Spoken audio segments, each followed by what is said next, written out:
Okay, so this is entitled Never Ever Ever Diet. Okay, why is that? Well, it's very simple. Diets don't work. Okay, I'm sure that you've been on a diet, or you know other people have been on a diet, and maybe they lose some weight, maybe they lose a substantial amount of weight, and then what happens? In 6 months, a year, they gain it back. Well, actually what studies have shown is that people who lose substantial amounts of weight within 2 years put on 95% of the weight plus another 10% over the next few months after that. Right? So you're actually better off not dieting in the first place. Right? So that's really important to understand. Okay, why doesn't the NBC follow up with The Biggest Loser? Remember the show The Biggest Loser? Okay, it used to be on, it was a very popular show for a while. Right? People were losing a lot of weight. But yet I always wondered, why didn't they ever have shows where they reviewed the contestants that had been on in the past? Right? Had them back for a reunion show? They didn't, because of the fact that these people put the weight back on. That's the problem. All right, so Jenny Craig, Weight Watchers, Nutrisystem, OptiFast, MetaFast, they all do what they're supposed to do. They get you to lose weight. The problem is that you don't continue, right? You don't continue. You don't have a lifestyle change. You don't change what's up here. That's the biggest problem. Dieting does not work where there's a start, there's an end. People get all excited, they're on a diet, they stay on a diet for a while, and then they get down to their goal weight. They hit 160 pounds and they go, wow, I made it, I'm done, I'm finished. No, they're not done, right? It's just starting now, because the maintenance, which is the rest of your life, is just beginning. But yet they run out and they have that pizza or a few pizzas, and they have their cakes and their cookies, and they immediately gain the weight back, put the weight back on. Health must be the goal. Health must be the goal. The problem is that people say, I want to lose 100 pounds, which is overwhelming anyway, besides the point. But that's their goal, right? That can't be the goal. The goal is health. You want to be healthy. If you want to be healthy, you can't be healthy if you're 100 pounds overweight. You can't be healthy if you don't exercise. You can't be healthy if you don't eat good quality foods. You have to have a burning desire, and the burning desire is to be healthy, and that's what I try to help my patients with. The burning desire, because people don't think about health. The only time they think about health is when they don't have it. That's a problem. Start looking at people in the food courts. Okay, take a look at them. Excuse me. Take a look at these people. They're enjoying themselves, but most people can't see their toes over their tummies.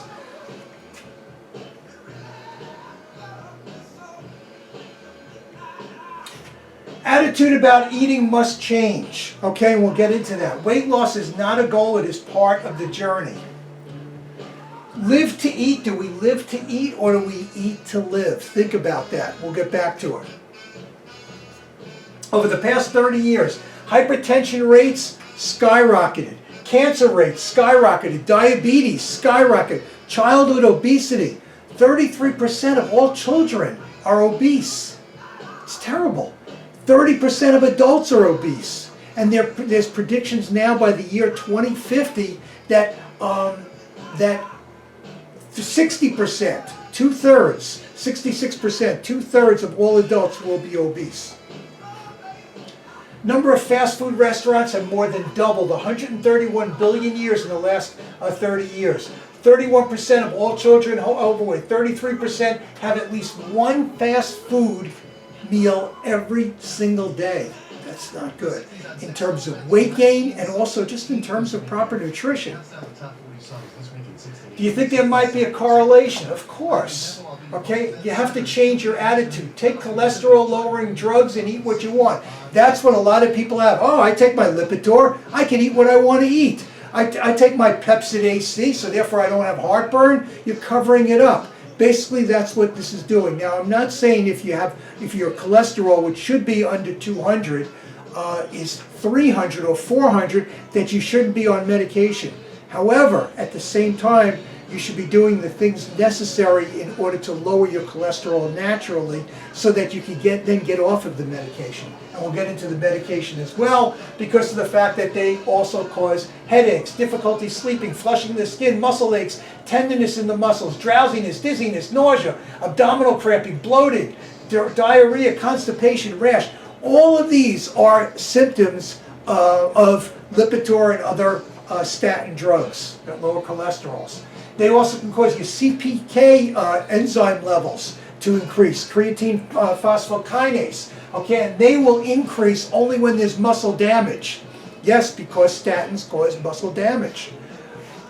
So it can cause muscle pain. Rhabdomyolysis, it is rare, but it does happen with patients who are on statins for a long period of time, and this is where their muscles just deteriorate.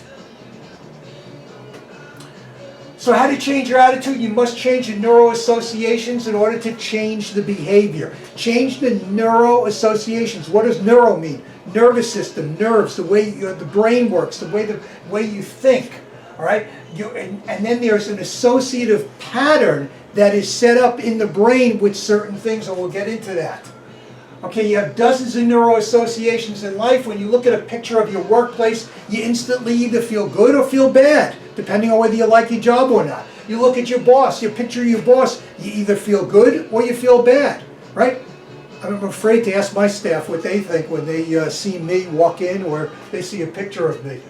All right, so these things, a picture of a beach sends a chill of fear up your spine because you once saw somebody drown in the ocean, or you drowned in the ocean, or not drowned. You drowned in the ocean. Yes, you did. And you're back for a second time around.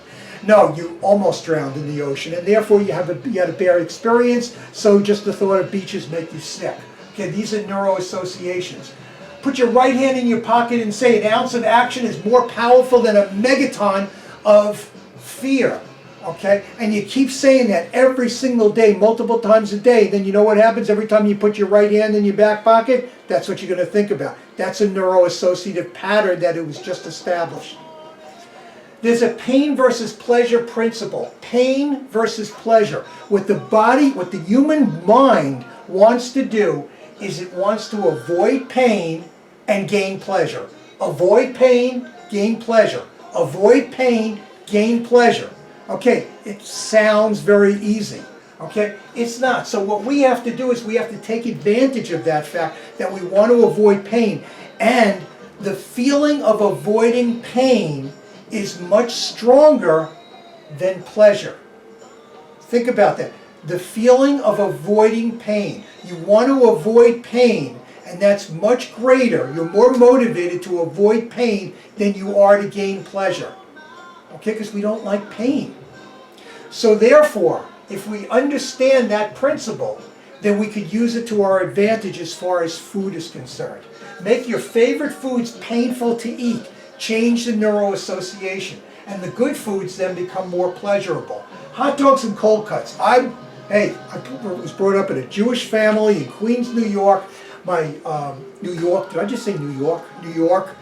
My mother was very much into hot dogs and cold cuts and a lot of the Jewish foods, and therefore that's what I grew up on. However, when I went to school though, and I learned, okay, in chiropractic school we learned nutrition, and we learned about hot dogs and hamburgers, red meat, and especially cold cuts and what they do to your blood and how they increase the amount of nitrates and nitrites in your blood, which are cancer-causing substances.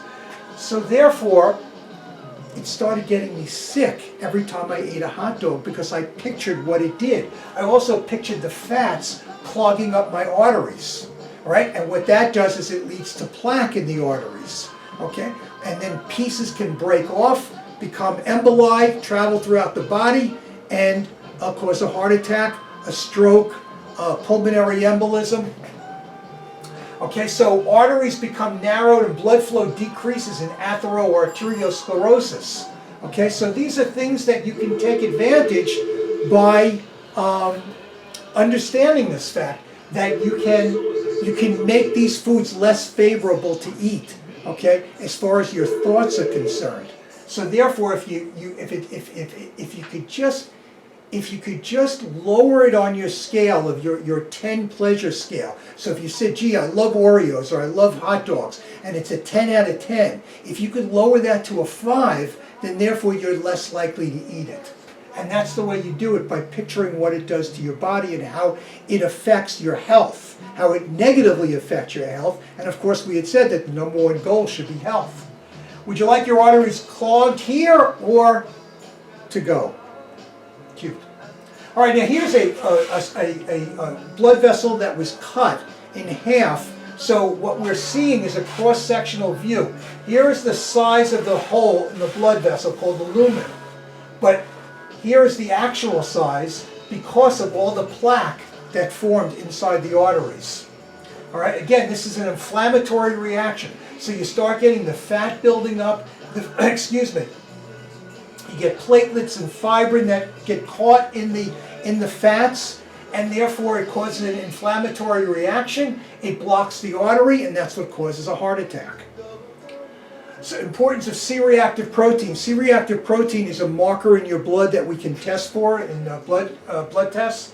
And what they found, some interesting things. In a small study published in the Journal of American College of Cardiology, I believe this was 2006, researchers looked at the effects on 14 healthy adults eating a meal high in saturated fat or polyunsaturated fat. And the participants had such a meal on 2 separate occasions, 1 month apart. So saturated fat, bad fat; polyunsaturated fat, good fat. All right, and they wanted to see the effects on the body. Each meal consisted of a slice of carrot cake and a milkshake made with either saturated or polyunsaturated fat. The meals were tailored to each participant. 1 gram of fat for every 2.2 pounds of body weight, and that amount of fat is equivalent to a double cheeseburger, a large order of French fries, and a large milkshake for a 150-pound person. Okay, so they wanted to get enough fat in that system and then see how the body reacts. 3 hours after eating the saturated fat meal, the endothelium, the inner lining of the blood vessel in the study participants showed reduced ability to expand and increased blood flow. So therefore, if they couldn't widen, you couldn't get more blood to the various organs and parts of the body that need it. Okay, so basically what we're saying is that the blood vessels, the walls in the blood vessels become less flexible, which is not a good thing. 6 hours after the meal high in saturated fat, the good HDL cholesterol protective ability to prevent inflammation was also impaired, so therefore that's why there was an increase in inflammatory response by the body. Inflammation has been linked to plaque buildup in arteries, and the inflammation is going to show up in the C-reactive protein. So we can see if the C-reactive protein is high in your blood, then we know that there's inflammation somewhere in the body. And if we're checking specifically for the blood vessels, then we'll know that, especially with the PET scan, we'll know that, that it's in the blood vessels. In contrast, 6 hours after eating the meal high in polyunsaturated fats, HDL's protective effects were enhanced. That's the high-density lipoproteins, the good cholesterol. And the researchers found fewer inflammatory agents in the participants' arteries than they did after the saturated meal. Not surprising. We have a situation where consumption of a single meal containing a high level of saturated fat is associated with impairment of a normal protective property. In contrast, consumption of a meal high in polyunsaturated fat resulted in HDL that is more protective. Okay, so what would you rather have in your body? What would you rather put into your body? 2006, American College of Cardiology. So you replace your old thoughts with new thoughts, and your attitude and behavior will change as well. So these are the things that you have to think chemically, what's going on in your body, and what is healthy for you in the long run. Do you want to live 120 healthy, high quality years, or do you want to be sick? Right? I choose health. Make the bad foods more painful and the good foods more pleasurable. Okay, so the good foods, think about all the good that you're doing in your body and find the better quality foods that you like as well. High fat versus low fat as far as your dietary regimen. High fat versus low fat, obviously low fat. High cholesterol, high carbohydrate versus low carbohydrate, low carbs. All right, because low carbs, if your consumption of carbohydrates is high, they're eventually going to be turned to fat. And then high protein versus low protein, neither. A moderate amount of protein. Every single cell in your body needs protein. So we do have to have protein. We do need a moderate amount of protein. And protein could be converted to carbohydrates for your energy. Acid alkaline balance. Okay, acid-base balance is very delicate. The level of the blood, we've all heard of pH. Lower the pH, the lower pH, I should say. The pH scale is 1 to 14. Closer to 1 is acidic. Closer to 14 is basic. We want an alkaline or basic environment in our blood. The pH level should be anywhere between 7.36 and 7.45, not a wide window of variation. Anything below 7.36 is considered acidic. Anything above 7.45 is considered alkaline. Okay, so you want a mix of both, but more alkaline than acidic. All right, think green. Why green? Vegetables. Okay, vegetables are green. They are highly alkaline, which is what you want, okay, in order to negate the effects of the acid. Acid disrupts the balance. Acid weakens red blood cells. Red blood cells carry oxygen to the body. Oxygen is required in order to produce energy. But the red blood cells die and release more acid, so it's kind of like a negative feedback, or basically a domino effect, an endless loop where it just keeps producing more acid, and then the acid disrupts the balance and it kills more red blood cells. The body tries to compensate. Why? It takes all of its alkaline reserves that are reserved in the cell and it releases it, all right, because the body needs it, which is great, but then you're depleting your alkaline reserves. Acid starts to burn the blood vessels. The body compensates by lining the blood vessel walls with cholesterol and fat. Alkalizing breaks the cycle of excessive acid. Acid foods versus acid-producing foods. So people will say, okay, well, tomatoes are very highly acidic. However, the way the body breaks down tomatoes, it's really considered an alkaline food. So it's good for you, okay, rather than being highly acidic. How to get out of balance. Emotions. Negative emotions have a tremendous impact on your body chemistry and your body physiology. The polluted environment makes you acidic. Okay, now you can't do that much for the environment outside of your office or your home, but you can have air filters, okay, in your office, in your home, in order to clean the air where you're spending most of your time. And then when we go outside, it's crapshoot, basically. That's what it comes down to. I mean, we have to breathe. We need oxygen, so we have to breathe. We can't just stop breathing when we're not in our office or in our home. Acid diet, animal proteins. You don't want too much animal proteins. Cooked oils, sugar, and refined carbohydrates. Okay, you want to avoid that stuff. Cells become disorganized. When the cells become disturbed, they become disorganized in an attempt to deal with or adapt to the newly disturbed environment. Cells are always going to try to change. Sometimes they're positive changes, sometimes they're negative changes. The negative changes are because of all of the stress that they're under. All right, unfortunately, sometimes they can't handle the stress, and therefore they change in a negative fashion.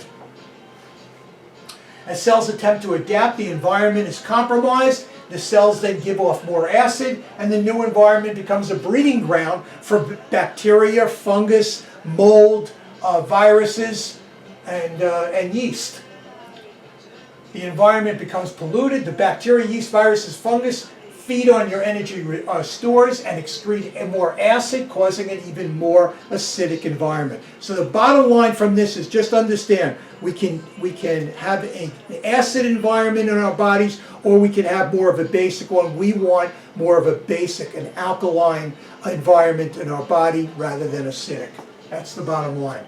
The truth is, it's an acid problem that begins with disturbance of your environment due to the foods you eat, the air you breathe, and your negative emotions. Subluxations create a role. We've talked about subluxations being vertebrae that are out of place. When they move out of place, they can affect the joints, okay, the misaligned joints, but more importantly, they affect the nerves, and they put pressure on your discs, and they cause a wearing away of the discs. but it's the nerve irritation. And me being a chiropractic neurologist, I am concerned about the nervous system because it's the master controller. It controls everything that we do. And therefore, when you have negative emotions creating an acid environment, which affects the muscles, it's a domino effect. The muscles then pull the bones out of place. The bones irritate the nerves and cause malfunction of the nerves. And therefore, whatever part of the body those nerves are going to be affected. They're not going to function at 100%. And health is 100% function of your body, of every cell in your body. So the 3-step cycle of regaining balance. Cleanse your system ideally for 7 to 10 days. Okay, if you can fast, as long as you can fast, a day, 2 days, 3 days, that's the greatest way of cleansing your body. Forget about all these drinks that supposedly are detoxified. I don't buy it. I haven't seen any studies that prove that they work. All right, so the best way is through a fast. But when you're fasting, you can drink water. You want to drink plenty of water, 100 ounces of water a day, which is what you should be having normally. It flushes out toxins. It flushes out your system. It cleans out your kidneys. All right, we're constantly producing toxins. They have to be released from the body. Plus the fact that all of our chemical reactions in our body on a cellular level require water as the main solvent. So therefore, you got to drink plenty of water, and good quality water as well. Tap water, especially in Florida, I'm not crazy about the tap water here. So the best thing is bottled water, bottled like in glass. Voss, V-O-S-S, is a very good brand of water. And any of the water brands, which I can't think of the name right now, I think Smart Water, has the pH you want over 8 in the 8s and in the 9s. Those are great. Reverse osmosis system is terrific also. You put it under your sink and it filters the water, and it basically through this reverse osmosis, it also alkalizes the water as well. So you've built up toxicity and acidity. The best way is to superhydrate the system, get it more alkaline. Identify and break your destructive patterns. Stop indulging in negative emotions and eating acidic foods. And provide your body with core nutrients, 100 ounces of water a day. Oxygen, okay? Good clean oxygen. Vitamins and minerals. Everybody should be taking vitamins and minerals. I don't push it enough, and I really should, because of the fact that I don't emphasize it with my patients enough. I do talk about it, but you still want good vitamins. I take about 25 to 30 pills a day, vitamin pills. Fresh alkaline foods. All right, and by the way, we were talking about medications before. The average person over the age of 50 takes between 10 and 12 medications. All right, I don't. All right, I'm well above that age group. And let me tell you something. I don't take medication. I don't need medication because I eat well and I exercise every day. Food is the fuel of the body, so therefore you want to eat good quality foods. Forget the junk foods. I don't remember the last time I had a McDonald's. I was probably in college at the time. Eat salad at lunch, broiled or baked fish or chicken, vegetables for dinner. Eat because you're hungry. This is the body's way of telling you that your storage needs replenishing. All right? Now, if you need to lose weight, we can talk about that. I have an excellent program in order to lose weight. And people not only lose the weight, they lose it quickly. Women lose between a half a pound and a pound a day. Sorry, ladies, men lose between a pound and a half a day because our metabolism is a little bit faster. So you're going to lose the weight quickly, and then we teach you what to do in order to keep it off. Basically a change in lifestyle. Some of the things that we discussed here today. Oh, eat because you're hungry. This is the body's way of telling you that the storage needs replenishing. But what do most people do? They eat because they're emotional. They eat because they feel like it. Right? They're under stress. That's not the time to be eating. You should be eating because you're hungry. That's it. Eat to live. Don't live to eat. Don't reward yourself with food. Or if you're going to reward yourself with food, make it good quality foods. Right? With your kids, with your grandchildren, families. Take them out to dinner because in order to reward them? No. You take them, give them certain things to do. Have a good day. Go to Disney. You know, well, you don't want to eat there, but anyway, you know, go to a good movie, go bowling. That's how you reward people. Don't reward them with food. It's a bad habit to get into. Okay, I hope you enjoyed this, and we'll see you next time.